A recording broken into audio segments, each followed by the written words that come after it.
চট্টগ্রাম ২ নির্বাচনী জনগণ ও সাংবাদিক বন্ধুগণ, আশা করি আপনারা সকলে ভালো আছেন। আমরা লক্ষ্য করছি হাত পাকার ব্যানার ফেস্টুন ছেড়ে ফেলা হচ্ছে ও নেতাকর্মীদের ভয়ভীতি প্রদর্শন করে কেন্দ্র দখলের ঘৃণ্য পরিকল্পনা হচ্ছে। আমি এর তীব্র নিন্দা ও প্রতিবাদ জানাই। যারা এখনো সন্ত্রাস ও ভয়ভীতি দেখিয়ে আমাদের থামিয়ে দিতে চায়, তারা ভুলে যাচ্ছে এই জাতি জুলাই পেরিয়ে এসেছে। পেশি শক্তির রাজনীতি শেষ হয়ে গিয়েছে। জনগণকে আর দমিয়ে রাখা যাবে না। যারা দেশের পলিসি ও ভবিষ্যৎ পরিকল্পনা নিয়ে আলোচনায় বসতে ব্যর্থ, তারাই এখন সহিংসতার আশ্রয় নিচ্ছে। ভয়ভীতির রাজনীতি আর পরিস্থিতির মাটিতে চলবে না, চলতে দেওয়া হবে না ইনশাআল্লাহ। সাধারণ মানুষের বুকে যেভাবে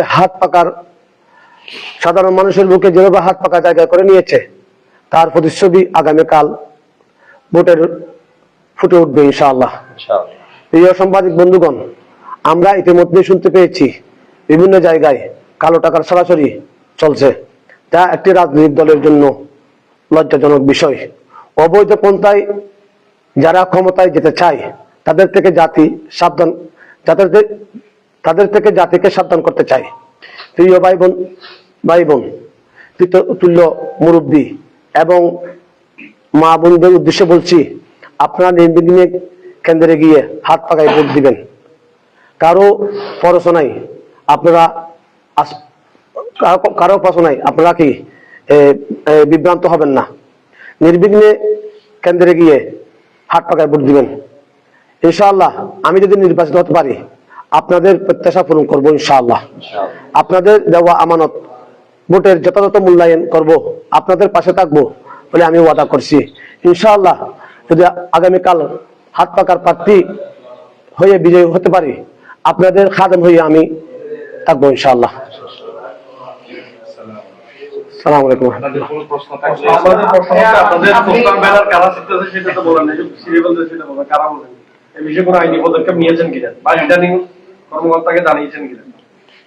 জি ধন্যবাদ। আমরা যেদিন থেকে ফেস্টুন লাগিয়েছিলাম, সেদিন থেকে আমাদের 500 কাছাকাছি ফেস্টুন আমাদের খুলে ফেলে দিয়েছে। আমরা এটা প্রশাসনকে জানিয়েছি, আমাদের দলের কর্মীদেরকে হুমকি দিয়েছে, আমাদের নেতৃবৃন্দকে হুমকি দিয়েছে, সেটা আমরা জানিয়েছি। এবং আমরা পরিস্থিতির বিবেচনায় পরিস্থিতিকে অশান্ত হতে না দেওয়ার জন্য আমরা অনেক কিছু নিজের ভিতর সইয়ে দিয়েছি, যেটা প্রশাসন অবশ্যই অবগত আছেন। আমাদের এমন কাজ হয়েছে যেগুলা আমরা শুধু পরিস্থিতি মানুষকে ভালোবাসি বিদায় পরিস্থিতি মার্চিকে আমরা অসত্য করিনি। সেজন্য আমরা এগুলা কি এই সাংবাদিকের মাধ্যমে বা এই প্রকাশ্য কোনো বক্তৃতায় আমরা বলিনি। কারণ আমি আমার প্রিয় মাতৃভূমি, আমার পরিস্থিতি, আমি চাই না এক ফোঁটা রক্ত জমিতে কারো পড়ুক, আমি চাই না। কারণ আমার নেতা কর্মী এবং আমার দেশের মানুষ সবগুলো আমার ভাই আমি মনে করি। আমরা যদিও নাকি ভিন্ন মায়ের পেটের সন্তান, কিন্তু আমি মনে করি সবগুলো আমার ভাই বেড়াতো, সবগুলো আমাদের কি রক্ত, এখানে ভিন্ন কোনো রক্ত নেই।